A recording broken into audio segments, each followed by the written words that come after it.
America में लोकतंत्र खतरे में है। क्या एक राष्ट्रपति राज्य की मर्जी के खिलाफ सेना भेज सकता है?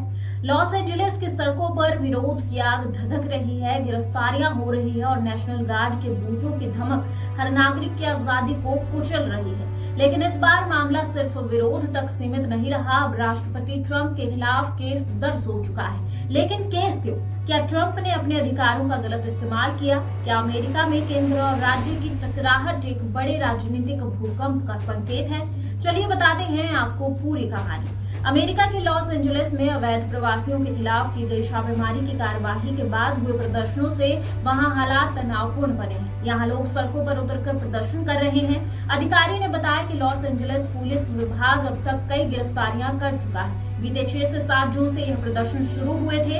हालात यह बने कि राष्ट्रपति ट्रंप ने 2000 से ज्यादा गार्ड की तैनाती कर दी। ट्रंप को अब यह फैसला भारी पड़ता दिखाई दे रहा है। यही कारण है कि राज्य सरकार और ट्रंप प्रशासन सीधे तौर पर आमने सामने आ गए हैं। कैलिफोर्निया राज्य ने ट्रंप प्रशासन के खिलाफ केस दर्ज किया है। यह पूरा मामला लॉस एंजलिस में 2000 नेशनल गार्ड सैनिकों की तैनाती के बाद दर्ज किया गया। इसके पीछे की वजह बताई गई कि ट्रंप सरकार ने गवर्नर की मंजूरी के बिना ही राज्य में नेशनल गार्ड तैनात कर दिए। अधिकारियों ने ट्रंप के इस फैसले को अवैध बताया। इसके बाद केस दर्ज किया गया। सैन फ्रांसिस्को में संघीय अदालत में दर्ज किए गए मुकदमे में राष्ट्रपति डोनाल्ड ट्रंप, रक्षा सचिव पिट हेग्सेथ और संयुक्त राज्य अमेरिका के रक्षा विभाग के खिलाफ केस दर्ज किया गया है। इसके साथ ही कहा गया है कि ट्रंप के पास कैलिफोर्निया नेशनल गार्ड को तैनात करने का कोई अधिकार नहीं था। वहीं गवर्नर न्यूसम और अन्य डेमोक्रेट नेताओं का कहना है कि राज्य सरकार इन हालातों को खुद संभाल सकती है और इसमें संघीय सरकार की दखल अंदाजी की जरूरत नहीं है। गवर्नर ने राष्ट्रपति ट्रंप के फैसले का खुलकर विरोध किया है। इसके साथ ही उन्होंने एक पत्र लिखकर नेशनल गार्ड सैनिकों को तत्काल हटाने की मांग की। उन्होंने कहा कि राज्य में इनकी कोई जरूरत नहीं है।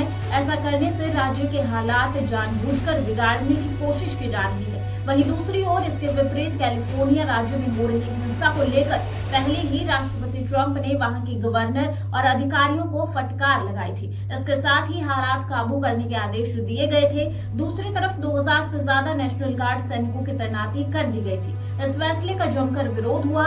इसके बाद भी व्हाइट हाउस प्रशासन का साफ तौर पर कहना है कि अगर जरूरत पड़ी तो और गार्ड भेजे जाएंगे। यानी कि ट्रंप प्रशासन भी हार मानने को राजी नहीं है। यह सिर्फ एक कानूनी लड़ाई नहीं, यह अमेरिका के संवैधानिक संतुलन की असली परीक्षा है। जहां तक राष्ट्रपति कहते हैं कि सुरक्षा सर्वोपरि है, वहीं दूसरी तरफ राज्य सरकार कहती है कि यह सत्ता का दुरुपयोग है। अब यह देखना है कि क्या अदालतें ट्रंप के आदेश को संवैधानिक अधिकार मानती हैं या तानाशाही की शुरुआत। आपका क्या मानना है? क्या ट्रंप का यह कदम सही था या राज्य सरकार की नाराजगी जायज है? अपनी राय नीचे कमेंट में जरूर बताएं और देखते रहें अर्थ प्रकाश टीवी।